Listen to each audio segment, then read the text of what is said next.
ध्रुव और सुरुचि। राजा उत्तानपाद की सुरुचि और सुनीति नाम की दो रानियां थीं। एक बार बड़ी रानी सुनीति का 5 वर्षीय पुत्र ध्रुव अपने पिता की गोद में आकर बैठ गया। सुरुचि से यह सहन न हुआ और उसने अहंकार में आकर बालक को गोद से उतार दिया और कहा, यदि पिता की गोद या सिंहासन चाहिए तो भगवान की भक्ति करो और मेरे पुत्र के रूप में जन्म लो।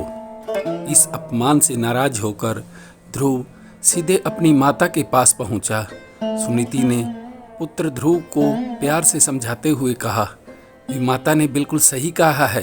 भगवान की भक्ति से ही किसी को श्रेष्ठ पद की प्राप्ति हो सकती है और भक्ति के लिए वैर व घृणा की भावना से मुक्त होना जरूरी है। यह सुनकर बालक ध्रुव भगवान को पाने की अभिलाषा लेकर वन की ओर चल पड़ा। रास्ते में उसे देवऋषि नारद जी मिले।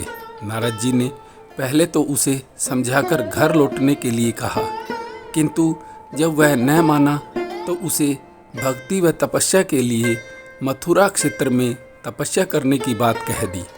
ध्रुव ने पूरी तल्लीनता और एकाग्र भाव से कठोर तपस्या की। एक अल्पायु बालक के अगाध श्रद्धा भाव ने भगवान को व्याकुल कर दिया। भगवान ने प्रकट होकर दर्शन दिए और आशीर्वाद दिया। भगवान के दर्शन पाकर ध्रुव की खुशी का ठिकाना न रहा। प्रसन्नचित ध्रुव घर पहुंचकर सीधे विमाता सुरुचि के पास पहुंचे और उनके चरण स्पर्श कर बोले, हे माता, यदि आप उस दिन मुझे प्रेरणा नहीं देती तो मैं भगवान की कृपा पाने को उद्यत न होता।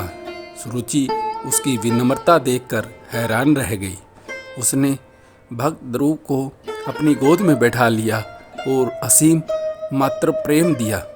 इस कहानी से हमें शिक्षा मिलती है कि आपको चाहे कोई भी किसी भी भाव से कुछ भी कहे, उसे अन्यथा में न ले और न ही बिना सोच विचार रोष प्रकट करें, बल्कि अपनी सोच को सकारात्मक रखते हुए कदम बढ़ाएं तो आपके लिए सब कुछ अच्छा ही होगा।